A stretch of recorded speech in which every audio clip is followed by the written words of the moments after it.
Welcome everyone to Discover This, and welcome back. Today we got another video on biker violence, and today it's about the Hells Angels and the Vagos. And this violence occurred in the state of Arizona, right here along the Colorado River. As with most of the other biker violence videos we've done, the violence that played out here in Arizona stems from a control of territory. You see, Arizona was always known as a Hells Angels state, with charters scattered all over various parts of the state.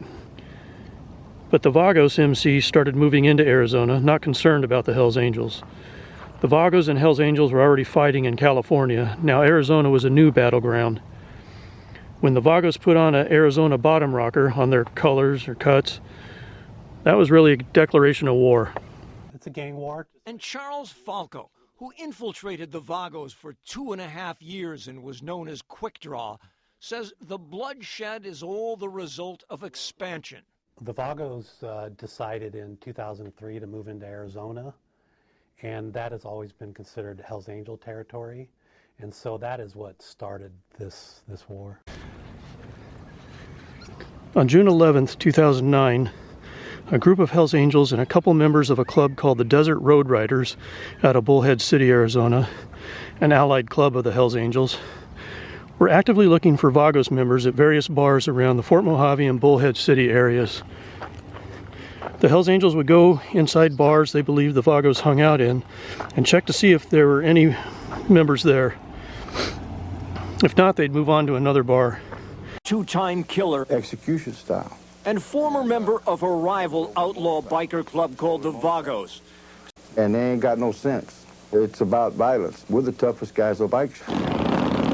But the Hells Angels say they're the toughest guys on bikes. This game, especially the Angels, they'll find you. They'll find you. When they got to Lazy Harry's here along the Colorado River in Bullhead City, the Hells Angels found two Vagos sitting out on the patio. Now, there were approximately 100 other patrons in the bar at the time, but the Hells Angels went after the Vagos and attacked them.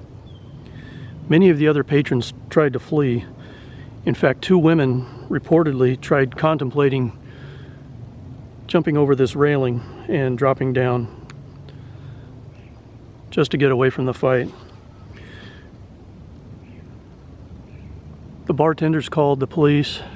A battle in that war played out at this bar in Bullhead City as Hells Angels stormed the patio and roughed up a couple of Vagos. This is Lazy Harry's. We need some officers. The panicked owner called 911. We have, 20, 25 Hells Angels out in front here, and we're all inside, and we're afraid. I've never seen so many. But by the time the police arrived, the Hells Angels were gone.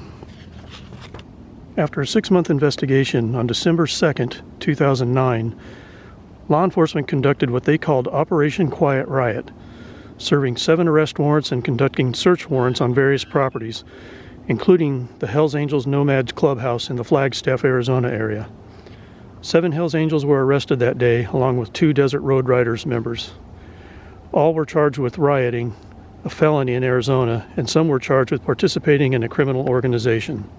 Of those arrested, Hells Angels member George Walters, also known as Joby, would end up taking a plea bargain. In exchange for pleading guilty to rioting and participating in a criminal organization, Walters would get probation over a jail sentence. The other part of the plea bargain, he would have to testify against his Hells Angels brothers about the incident at Lazy Harry's.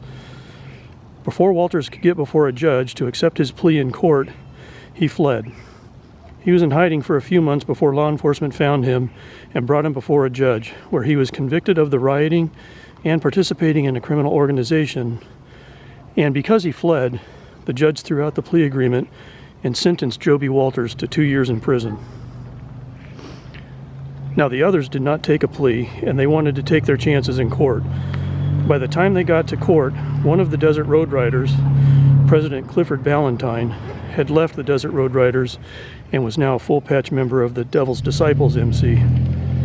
At the end of the trial, the 4 Hells Angels were found not guilty of rioting and assisting in a criminal gang. It seems the prosecutor may have overcharged those arrested, charging rioting instead of simple assault.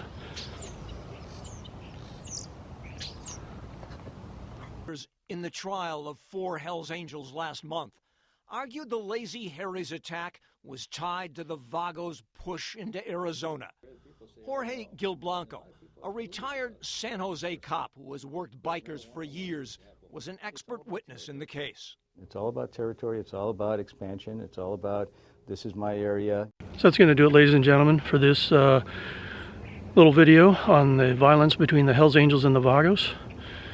This was at least the first reported act of violence between the Vagos and the Hells Angels in Arizona. There may have been others that, didn't get reported to the police. So I appreciate you watching. We will have more, lots more on different subjects. So we will see you next time on Discover This.